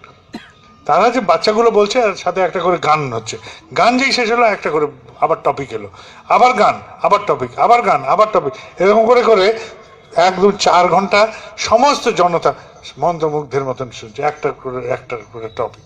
আর শুধু যারা উপস্থিত তারা না, আশেপাশে সমস্ত নগরে যেখানে যেখানে মাইকের আওয়াজ যাচ্ছে সবাই শুনছে। এগুলো তো জানা দরকার যে কেন ঠাকুর কি বলেছেন, একদম হুবহু ঠাকুরের কথাটাই শুননি, এইভাবে হোক। তারা বললেন। তারপরে যখন মূল মিটিং হলো, আমি তখন বলেছিলাম যে মঞ্চে ভর্তি ঋত্বিক দাদা থাকবেন, কিন্তু কেউ বলবেন না, টপিক ঠিক করে দাও, এই টপিকের ওপরে এই নির্বাচিত এই কজনই বলবেন, ওই কজন ওই টপিকের ওপরে দাঁড়িয়ে বলবেন। এবং তারা পড়াশোনা করছেন, গবেষণা করছেন, ভালো করে বুঝছেন, তারপরে ওই ওপরে আলোকিত করছেন। তো একসাথে আমি যেটা সৎসঙ্গে দাঁড়িয়ে যেই গল্প বলি, যা উৎসবে বলবো তাই আরেক জায়গায় বলবো, একই কথা গতানুগতিক লেবু চটকানো হয়ে থাকবে। ও এইবার তো উনি এই গল্পটা বলবেন, ও এইবার এইটা তুলবেন, হয়ে গেল প্রেডিক্টিভ। যেটাকে প্রেডিক্ট করা যাচ্ছে, তাহলে সেখানে বৈচিত্র্য থাকবে না। সেই জন্য ঠাকুর বলছেন যে এক জায়গার কর্মী আরেক জায়গায় চলে যাও, শিফট করো, তারা নতুন কথা শুনবে, নতুন কায়দা দেখবে। তা আপনারাও, আমরা কর্মীরাও এরকম করতে পারি যে যখন আমার অঞ্চলে দীক্ষা হয় তখন আমি কয়েকজনকে ডাকতে পারি এবং আমি কয়েকটা জায়গায় গিয়ে দীক্ষা দিয়ে আসতে পারি। নতুন নতুন কথা আসবে, নতুন নতুন কথা ভাসবে। আমারই স্ট্রাকচারে আরেকজন আসলো, তিনি দীক্ষা দিয়ে গেলেন, তার ওখানে যে স্ট্রাকচার সেখানে আমি গিয়ে দীক্ষা দিয়ে এলাম, আমি 5টা নতুন কথা বলতে পারি। স্ট্রাকচারটা কিন্তু ভাঙছে না। আমি ভাবি যদি আমার ফিল্ড, মুশকিলে পড়বো। আরে ফিল্ড কি, ফিল্ডটা তো ঠাকুরের কথা ছিল, আমার ফিল্ড করে ফেললাম কেন? তার মানে এখান থেকে আমার কিছু দোয়ানোর ব্যাপার আছে, এই মানুষগুলোকে বোকা বানিয়ে আমার কিছু দুইয়ে নেওয়ার ব্যাপার আছে, তাই আমি একটা ফিল্ড বানিয়ে নিয়েছি। এই মানুষগুলো আমার মানুষ, ওইগুলো ওদের মানুষ। কে ভাগ করেছে তোমাকে এই আমার মানুষ আর ওদের মানুষ? আমরা কেনই বা করতে যাব? এইগুলোই তো আমাদেরকে ছোট ছোট কূপমণ্ডুকে পরিণত করে দিচ্ছে। আমরা কর্মীরাও যেন এইগুলো নিয়ে ভাবি। ইদানিং একটা প্রসঙ্গ উঠেছে দীক্ষা নিয়ে, টানা হিঁচড়া করা নিয়ে, ইত্যাদি নিয়ে। এইগুলো নিয়েও ঘাবড়ানোর কিছু নেই। যদি হয়ে থাকে আমরা করজোরে ক্ষমা চাচ্ছি, যিনি আমাদের হয়ে করেছেন তার হয়ে ক্ষমা চাচ্ছি, এটুকুই করতে পারি। কিন্তু এটা নিয়ে আমরা ঘাবড়ে যেন না যাই, আমরা যাজনটা যেন ঠিক মতন করি। এই জন্য উপযোজনা কেন্দ্র ভিত্তিক যাজনের কথা বলা হচ্ছে। যদি কারুর মনে আমাদের দ্বারা কোনো আঘাত লাগে আমরা ক্ষমা চাইতে পারি, কিন্তু চেষ্টা যেন করি যে এই বারবার এইরকম যেন না হয়। তাই তো জ্ঞানী মানুষ তো তাই করবে, তাই তো? দরকার নেই। যদি কোনো ভুল হয়ে থাকে, কারুর দ্বারা ভুল হয়ে থাকে, কারুর যদি মনে আমরা আঘাত দিয়ে ফেলে থাকি, আমার বাড়িরই কেউ থাকে, আমাদের মধ্যে কেউ করে থাকি, আমরা সবাই যেন সেই ব্যক্তিকে প্রকট না করে নিজেরাই তার হয়ে ক্ষমা চাইতে পারি। একটা ছোট্ট ঘটনা। দেওঘর আশ্রমে নন্দদুলাল ভট্টাচার্য, তিনি ঠাকুরের পরিষেবা পরিকরদের মধ্যে একজন ছিলেন। ঠাকুরের তিরোধানের পরে শ্রী বরদার সাথেই তিনি যাতায়াত করতেন এবং তিনি গেস্ট হাউস যেগুলো আছে মনোধাম সংলগ্ন সমস্তগুলো তিনি দেখাশোনা করতেন। তিনি কেউ এলে তখন মুষ্টিমেয় ঘর, এবং তিনি একটি খাতা, জাবদা খাতা ভরে, ওই যে খড়ের ঘর আছে ঠাকুর বাড়িতে, ওই খড়ের ঘরে ওখানে বসে অনেক সময় দেখা যেত বিবিধ বিষয়ে পড়িয়ে তার মাথায় ঢোকাতেন যে এই করবে না, সেই করবে না, এইরকম করা যাবে না, সেই রকম করা যাবে না, তুমি যাওয়ার সময় চাবি আবার এখানে ফেরত দিয়ে যাবে, এই করবে সেই করবে, সমস্ত বিশদভাবে বোঝাতেন। অনেকক্ষণ ধরে বুঝিয়ে তারপর ঘরের চাবিটি দিতেন। তো যিনি এসছেন আজকে শান্তিদার ওখানে বুকিং করলে হয়ে যায়, কিছুক্ষণ দাঁড়াতেও হয়, তাতেই বিরক্ত হন, কিন্তু নন্দদুলালদার খপ্পরে পড়লে বলতে বাহ এখন অনেকটা আরাম আশ্রমে, এখনো দাঁড়াতে হয়। তো এইরকম নন্দদুলালদার চাবি দিয়েছেন, যখন ফেরত এলো চাবি, তার ঘর খুলে দেখছেন ঘরের কোনায় মল ত্যাগ করে দিয়ে গেছে, হেগে দিয়ে গেছে। এখন তো ওনার মাথায় বাজ পড়েছে, সুইপার ডাকো, পরিষ্কার করো, আর তিনি তো একদম মাথায় একদম আগুন। তারপরে গিয়ে বরদা নাটমন্ডা বলছে আগে আর পারা যাচ্ছে না, এইরকম সব বুঝিয়ে অমুক তমুক, সে অনর্গল বলতে। বরদা হঠাৎ বলছেন ওই তো ব্রজগুরুর লোক, ওই নিয়ে এসছিল আমাদের মেদিনীপুরের ব্রজগুরুদা, ঋত্বিক, ঘাটালে থাকেন। তিনি বললেন যে আগে না, আমি তো জানি না। কিছুক্ষণ পরে বরদা বলেন না না ওই ওই ব্রজগুরুই। আগে না বাবা, আমি না, আমি তো জানি না। তিনি আর কোনো কথাই বললেন না, গম্ভীর হয়ে থাকলেন। এই বিষয়ে কোনো কথা বললেন না, গম্ভীর হয়ে গেলেন। ব্রজগুরুদা বুঝলেন যে কোনো বিষয় তো ঠিক হলো না, নিশ্চয়ই কোথাও তো আমি ভুল করলাম। যখন প্রত্যাবর্তনের পথে ব্রজগুরুদা হনহনিয়ে এগিয়ে গিয়ে বলে হাঁটুকের বলছে আগে বাবা আমার ভুল হয়ে গেছে, হয়তো আমারই। তখন বরদা বললেন ঠাকুরের জগতে যা হয় দায়িত্ব নিতে শিখতে হয়, যা হয় দায়িত্ব নিবি না কেন? আমি তো জানি যে তুই জানিস না, তাহলে যখন বললাম তুই বলতে পারতিস আগে আমি, দায়িত্ব তো নিতে হয়। হয়ে গেল। এবার পরীক্ষারও দিতে হবে, এই যে জ্ঞান দেওয়া হলো, জ্ঞানের পরীক্ষাও তো চলবে। বরদা যখন নাটমণ্ডপে বসতেন অগণিত ছেলে বুড়ো বৌড়ি বাচ্চা কাচ্চা সব নিয়ে আশ্রমের, এবং বাচ্চাদের যেরকম ছিল যে বাথরুম টাথরুমের টাইম নাই, খেলতে খেলতে এরকম হয়েছে যে পেট থেকে যখনই গ্যাস বেরোচ্ছে অত্যন্ত দুর্গন্ধ। তো এরকম একবার কেউ দুর্গন্ধ ছেড়ে দিয়েছে, তখন বলছি যে কে রে, বরদা এরকম করে বলতেন। আর ওখানে অগুরুর স্ট্রেংথ থাকতো, নন্দদুল ফিস ফিস ফিস করে মারতেন। তো হঠাৎ পেছন থেকে ব্রজগুরুদা দূর থেকে আগে আমি আমি আমি ওরা দায়িত্ব নিতে শিখতে হয়। তো উনি ডেমনস্ট্রেট করে দিলেন যে তিনি করেছেন, যদ্যপি তিনি নন, তিনি এরকম করে। এটা একটা হাসির গল্প হয়ে গেছে আমাদের, দায়িত্ব নিতে শিখতে হয়। তো আমাদেরও দায়িত্ব নিতে হয়, দায়িত্ব থাক না থাক, দিয়ে থাকুন না থাকুন, আমরা যেন প্রত্যেকে দায়িত্ববান থাকি, অন্তত আমার পরিবারের প্রতি, আমার পরিবেশের প্রতি, আমাদের পরিবারের প্রতি, আমার পরিবেশের প্রতি দায়িত্ববান থাকি। আমাদের এই ঠাকুরের এই বিশাল জগতের যে বিশাল পরিবার, তার কেউ যদি কিছু করে থাকেন তাও আমরা এরকম করে যেন দায়িত্ব নিতে পারি যে হ্যাঁ আমাদের যদি ভুল হয়ে থাকে দাদা ক্ষমা করবেন, আর যাতে না হয় তাই চেষ্টা করব। ঠিক আছে? আমাদের যে কাজের কথাগুলো হলো সবাই বুঝুন।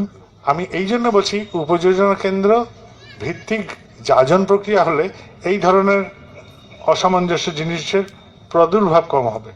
কেননা আমি যাকে যাজন করলাম আমি দায়িত্ব নিলাম তো তার যাজন করার, এবং তিনি যে দীক্ষা নেবেন আমি দায়িত্ব নিচ্ছি তো আমার প্রতিবেশী তো সে, বা আমার চেনার লোক তো সে, তখন ঋত্বিক দাদাও নির্ভয়ে নির্বিঘ্নে দিতে পারবেন। তাই অনুষ্ঠানগুলো একটা জমায়েত এরকম না করে আমরা নিরন্তর 365 দিনের ঘরে ঘরে ঘুরে ঘুরে এরকম কার্যক্রমের করতে পারি, তাহলে অনেক জিনিস সামঞ্জস্যে চলে আসবে।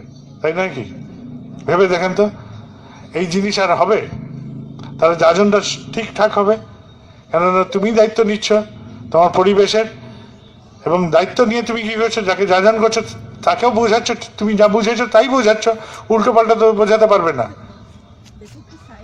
উৎসবের দিন আমি চাই যে কোনো দীক্ষা যেন না হয়, আমি চাই উৎসবের জিরো দীক্ষা হোক, তার আগেই দীক্ষাগুলো হোক, প্রত্যেকটা কার্যক্রমের দীক্ষা আগে হতে থাক। উৎসবের দিন আমরা আনন্দ করতে এসেছি। আমি গেছিলাম আসামে, তো ওইখানে কলিয়াবর বলে একটা জায়গায় উৎসব হচ্ছিল। সে জায়গাটা নোম্যান্স ল্যান্ড, একটা হাইওয়ে যাচ্ছে, 4 লেন 6 লেন হাইওয়ে চওড়া, তার পাশে একটা বিশাল মাঠ। আচার্যদেবের ইচ্ছা হচ্ছে কলিয়াবরে উৎসব কর, তাহলে পুরো আপার আসামে আর এইদিকে সবাই এসে ওখানে করতে পারে।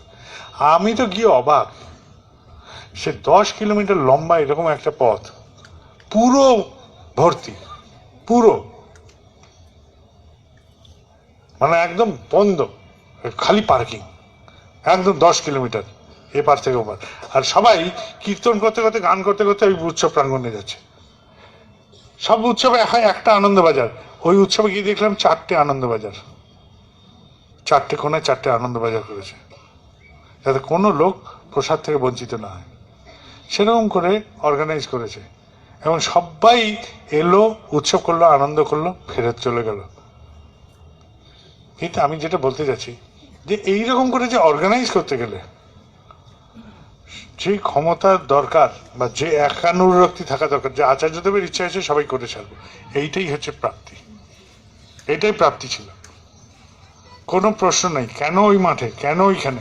কিন্তু দেখা গেল অগণিত মানুষ, এমনকি দেশের যিনি মুখ্যমন্ত্রী তিনি ইষ্টভীতি সংক্রান্ত বললেন যে আমি ইষ্টভীতি করে এই উপকার পাচ্ছি, আমি রোজ ইষ্টভীতি করি, আমি এইভাবেই চলি।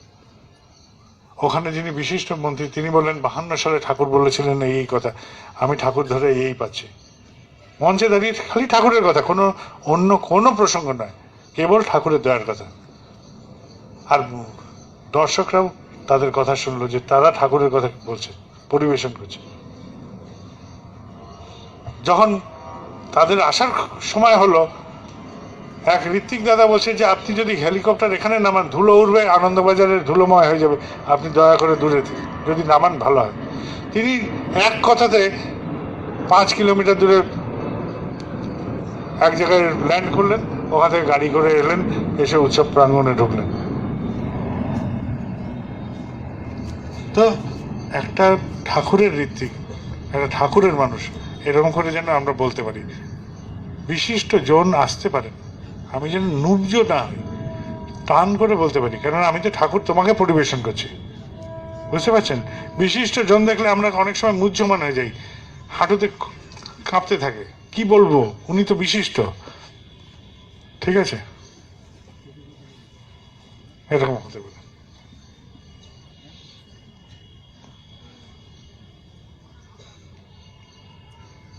আমার এইটুকু কথা ছিল, আপনারা বুঝুন আপনার পরিবার আপনার ঠাকুর নিয়ে কিভাবে চলবে, এটাই ভেবে বাড়ি ফিরুন। আপনার পরিবার আপনার পরিবেশে উপযোজনা কেন্দ্রকে ভিত্তি করেই হোক বা যেভাবেই হোক, কিভাবে ঠাকুরকে ছড়াবেন সেটা ভাবুন, এই ভাবনা নিয়ে বাড়ি ফিরুন। যদি আমার বলাটা তাহলে সার্থক হবে। আমরা বলতে যাবেন না, সবটাতে আমি এবং আমি কি করবো, এই এই পরিমণ্ডলিতে আমার কি করণীয় আছে সেটা ভাবুন এবং সেটাই করুন। বাধা দেবে, তোমাকে করতে হবে না, কে বলেছে তোমাকে করতে? আপনি থেমে গেলেন, তার মানেই আপনি উপযুক্ত নন। যদি আপনার সত্যিকারের চুলকানি থাকতো, দাদা আমাকে একটু করতে দেন, আমি স্টেজে অন্তত ফুলটা লাগাই, ঠাকুরের গলা অবধি না পৌঁছা, যে মঞ্চে ঠাকুর আছেন সেই মঞ্চে অন্তত ফুলটা লাগাই, সে তো বাধা দেবে না। বাধাকে অতিক্রম যদি না করি, ক্লাস 4 থেকে 5-এ উঠতাম কোনোদিনও, পরীক্ষাটাই তো বাধা দিয়েছিল, তোকে যেতে হবে না, ক্লাস 4 অবধি পড়ে নিয়েছিস, এবার আমি এসে গেছি। ওই বাধাটাকে অতিক্রম করে পাশ করে আমি 5-এ উঠেছিলাম। 5 থেকেও 6-এ উত্তীর্ণ ওই পরীক্ষাটাই এসে বাধা দিয়েছিল, আবার আমি তাকেও উত্তীর্ণ করে পেরেছিলাম। এইরকম করে এগিয়ে যাওয়া, পড়াশোনার ক্ষেত্রেও যেরকম, জীবনের ক্ষেত্রেও সেরকম। যে কাজ করতে গেলে বাধা পেয়ে আপনি ক্ষীণ হয়ে যাচ্ছেন, বুঝবেন যে এই কাজটা আমার জন্য ছিল না, এই কাজটা আমার জন্য ছিলই না, আমি এটার জন্য উপযুক্তই নেই, ঠিক আছে? আমার এইটুকুই কথা ছিল। আর একটা কথা, যাজন করতে গেলে একটু মনটা বোঝার দরকার। খুব প্রিয় আমাদের পরিবারের সবার রবীন্দ্রনাথ রায় আসামের কর্মী ছিলেন, ঠাকুর খুব ভালোবাসতেন। একদিন তিনি বলছেন যে আমার এই সমস্ত কথাগুলো ব্যর্থ হলো, আজকে অমুক এসছিল আমার কাছে, আর আমি ঠাকুরের এইসব অনেক কথা, তত্ত্বের কথা সব বললাম, কিন্তু সব শেষে ও বলল আমার বউটা আজকে মারা গেছে, আমার মন খারাপ ছিল তাই আপনার কাছে এসেছিলাম। আমি যে ওকে না বুঝে এত সব তত্ত্বের কথা বললাম, সে যে কেন এসেছিল আমার কাছে সেটুকুই প্রশ্ন করলাম না, অথচ আমি ঠাকুরের এইসব অনেক কথা বলে ফেললাম। আমার মনে হলো যে আজকে বলাটা আমার ব্যর্থ হলো। সে তো খালি সান্ত্বনার জন্য এসেছিল, এক মুঠো সান্ত্বনার জন্য, দুটো সান্ত্বনা বাক্য আমার কাছ থেকে শুনতে এসেছিল। তো আমি বলছি যে ঠাকুরের একজন ঋত্বিক এরকম করে ঠাকুরের কথা বলার পরেও এরকম বলল। একটা কথা বলি, ঠাকুরের ঋত্বিক আছেন শিশির দিন্দা, মেদিনীপুরে। তাকে ঠাকুর বললেন MA পরীক্ষা দিতে। তো শিশির দিন্দা পরীক্ষা দিতে যাবেন, তার আগে ওখানে সব যাজন পরিক্রমা চলছে। তিনি পড়াশোনা যেরকম ভাবে করা দরকার করতে পারেননি বা করেননি। তিনি এইসব যাজন পরিক্রমা সব বেরিয়ে টেরিয়ে গেলেন এবং যাজন টাজন ইত্যাদি সমস্ত করলেন। করার পরে শিশিরদা পরীক্ষা ফেল হলেন। ঠাকুর বললেন কি রে তুই পাশ করলি না? না, যাজনে বেরোতাম তো পড়াশোনা হয়নি। ঠাকুর খুব মনক্ষুণ্ণ করলেন, রুষ্ট হলেন। তোকে পড়তে বললাম, পরীক্ষা দিতে বললাম, সেটাই করলি না। তাহলে যারা পরীক্ষার্থী আছে বা যারা যে কার্যক্রম করো, সেই কার্যক্রমটাকে ফাঁকি দিতে কিন্তু ঠাকুর বলছেন না। জীবনে যেটুকু কার্যক্রম আমাদের একদম বাঞ্ছিত এবং যেটা অত্যন্ত প্রয়োজন, সেটাকে বাদ দিতে কিন্তু ঠাকুর বলেননি কোথাও। এটাকে কিন্তু ঠাকুরের কাজ বলেন না, এটা পাগলামো বলে। আমি নাকি খুব ছোট ছিলাম, ঠাকুরের এক ঋত্বিক ছিলেন দানুদা বলতাম, আমাদের ছোটবেলায় ধরে ধরে তেল মাখাতো, সাইজে বড় ছিলেন। আমি ছোট ছিলাম, খুব আদর করতেন। তো উনি চাকরি করতেন, সরকারি চাকরি। ওনার ইচ্ছে হলো যে চাকরিটা ছাড়বেন। তো যাকেই জিজ্ঞেস করেন সবাই কনফিউজড।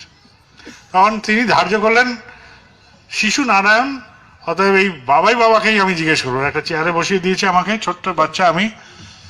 তা বলছে যে বাবা আমি চাকরিটা করব না ছাড়বো? তো আমি শিশু যেরকম, আমি নাকি একটু হাসলাম, তারপর কাঁদতে শুরু করলাম। তো ওনার এক সহকর্মী ছিলেন আনন্দদা, তিনিও আজ নেই। এনারা সবাই বাবার খুব কাছের মানুষ ছিলেন। তো আনন্দদাকে বলছে ভাই আনন্দ, বাবাকে বসালাম, বসিয়ে বললাম যে চাকরিটা ছাড়তে চাই। প্রথমে হাসলো, তারপর কাঁদলো। কি ব্যাপার বলো তো? বলছে যে এই যে তুই ভালো একটা ডিসিশন নিচ্ছিস এই জন্য হাসলো, আর পরে তোর যে কি দুর্গতি হবে সেটা ভেবে কাঁদলো।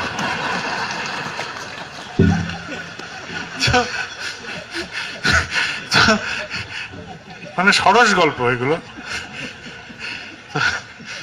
তো দুটো সহকর্মীর এরকম সরস গল্পের গল্প। আমাদের জীবনটা সরস হোক, মধুর হোক, আনন্দমুখর হোক, এরকম কত হাসি ঠাট্টাময় গল্প আছে। প্রচুর এরকম করে আনন্দের উপকরণ ছড়ানো আছে।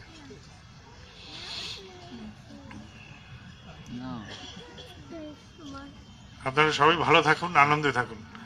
আর আনন্দ আপনার আশেপাশে, আনন্দগুলোকে উপভোগ করতে চেষ্টা করুন।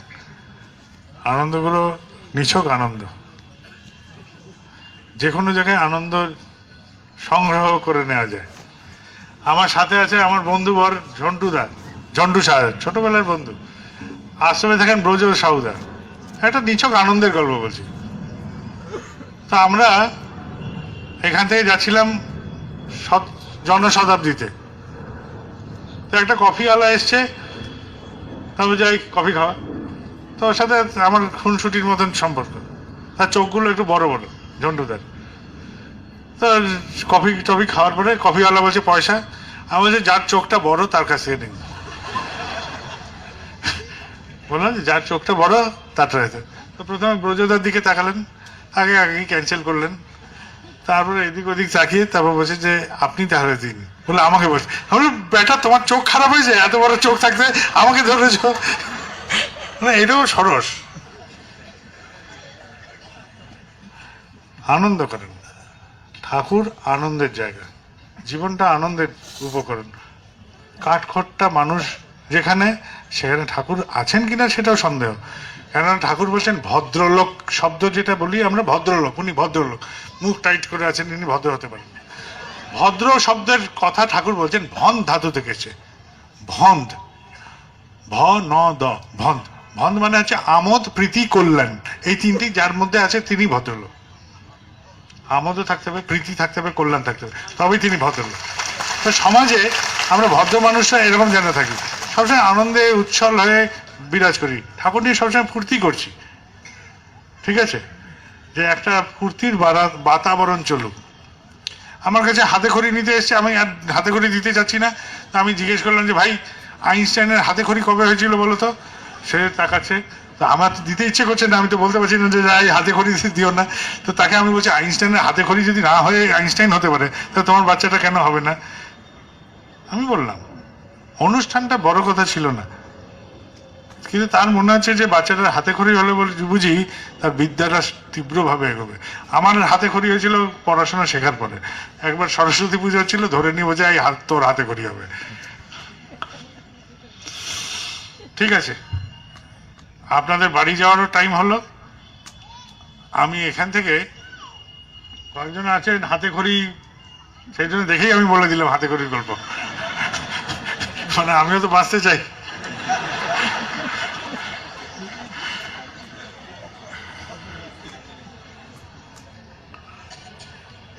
সদাদা এখানে আছেন না? এখানে আরো কয়েকজন ডাক্তার আছেন, মনোরঞ্জন দা ইত্যাদিও আছেন, সব স্বরূপদাও আছেন, জানি না। এখানে মেডিকেল সংক্রান্ত কিছু কথা যদি কারোর থাকে তো এখানে মঞ্চের এই পাশে চলে আসতে পারেন, ওনারা আপনাদের গাইড করে দিতে পারেন যে এই বিষয়গুলো নিয়ে। যেখানে যা দেখাচ্ছেন বলবেন তাহলেই হবে, কেননা আপনারাই জানেন যে চিকিৎসা আপনারা করাচ্ছেন, কিন্তু বললে মনে হয় যেন একটু শান্তি পেলাম। এখনই এসেছিলেন একজন ব্লাড ক্যান্সারের রুগী। তো এই যে ব্লাড ক্যান্সার সচরাচর যদি অল্প দিনের মধ্যে কোনো রকম ফ্যাটাল ইনজুরি করে শরীরটা যদি ড্যামেজ না হয়, ট্রিটমেন্টটা যদি ঠিক মতন ফলো আপ করা যায়, তাহলে সার্ভাইভ করে যাবে, নিয়ম এটা। কিন্তু যদি এক ধরনের ভ্যারিয়েশন আছে যেখানে খুব তাড়াতাড়ি বডিটা ডিক্রিজ হতে থাকে, সেগুলোর ক্ষেত্রে অসুবিধা, নচেত ফাইট করলে ঠিক সার্ভাইভ করা যায়। তো প্রত্যেকটা রোগের, প্রত্যেকটা কারণের এক একটা কায়দা আছে, সেই কায়দা কারণগুলোকে বুঝলেই আনন্দ। আমি তো ওপরে দাঁড়িয়েছিলাম, এই যেই নিচে নামবো তো ভিড়ের মধ্যে পড়ে যাবো। তো আপনারা আমাকে জায়গা দেবেন বা আমাকে জায়গা করে দৌড়াতে হবে? হ্যাঁ,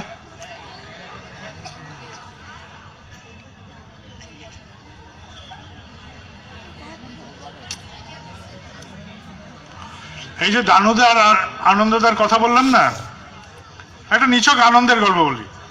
দানুদা আর আনন্দদা বললাম না, আমাকে বসিয়ে বলেছিলেন।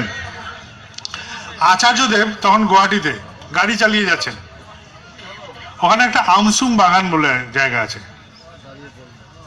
সেখানে যেতে যেতে একটা বাড়িতে দেখছেন যে লাউ ঝুলছে। তো দুজনকে বলছেন যাও নামো, গিয়ে ওই লাউ চুরি করে আনো। তো বসে আছেন গাড়িতে, তো দুজনে নামলো লাউ চুরি করতে। তো যেই ওরা লাউটা ধরেছে উনি হর্ন বাজাচ্ছে, বলে চোর চোর চোর। এইবার দুজনে ছুটছে প্রাণ বলে, চোর বলে ধরবে তো, উনিও গাড়ি এগিয়ে দিচ্ছেন আর খুব হাসছেন বাচ্চাদের মতন। একটা আমোদ করলেন। এইবার যখন দুজনে হাফতে ঢুকলো গাড়িতে, যাই আনন্দ লাউ নিয়ে এসছে বলে, আগে দানু তুমি নিয়ে এসছো বলে, না যাও নামো গিয়ে নিয়ে। এবার আনন্দ হচ্ছে আগে আমাকে ধরবে। এবার হোমেশ্বর কাকতি, সচর একটা গল্প বলি। হোমেশ্বর কাকতি তিনি একটি অফিসে কাজ করতেন, তার সাথে রোজ তিনি গুয়াহাটিতে থাকতেন, আগমবাণীর এডিটর ছিলেন, গুয়াহাটিতে থাকতেন।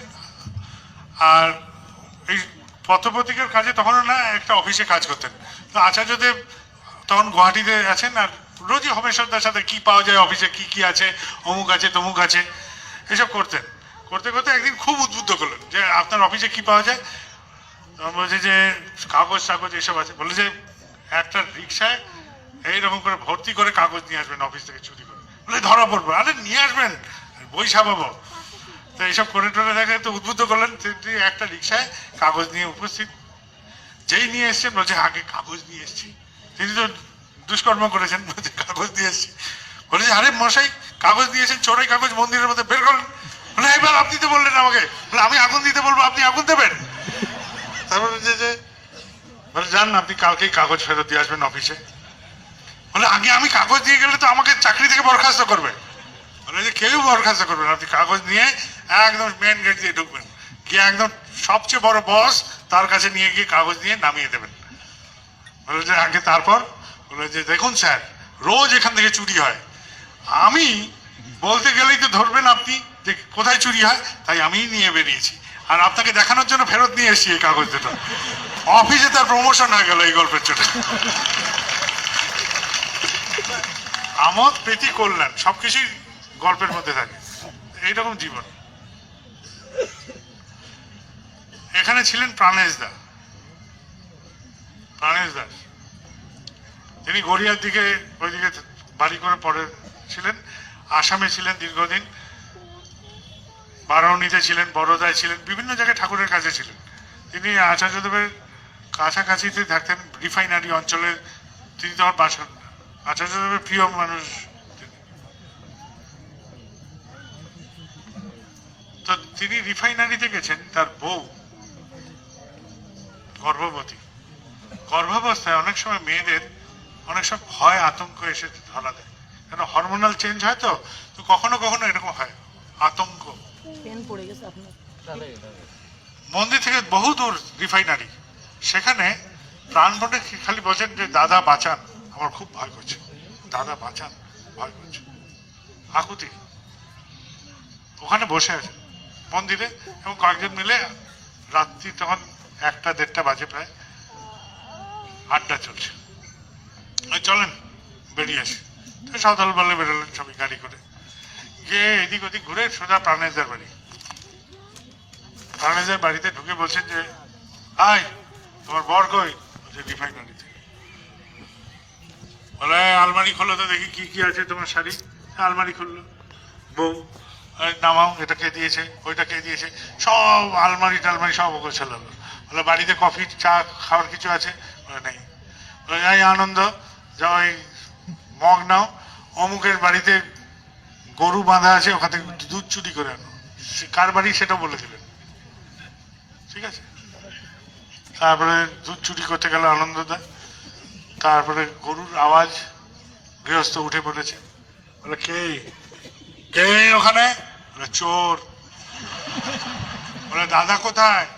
যেই বলছে চোর, তখন বলছে দাদা কোথায়, আমিও আসছি। সে লুঙ্গি ঠিক করতে করতে চললো। মানে রাত বিরেতে চোর, মানে এখানে আর দাদা ছাড়া কেউ নেই। আচার্যদেবের কথা এত সরস।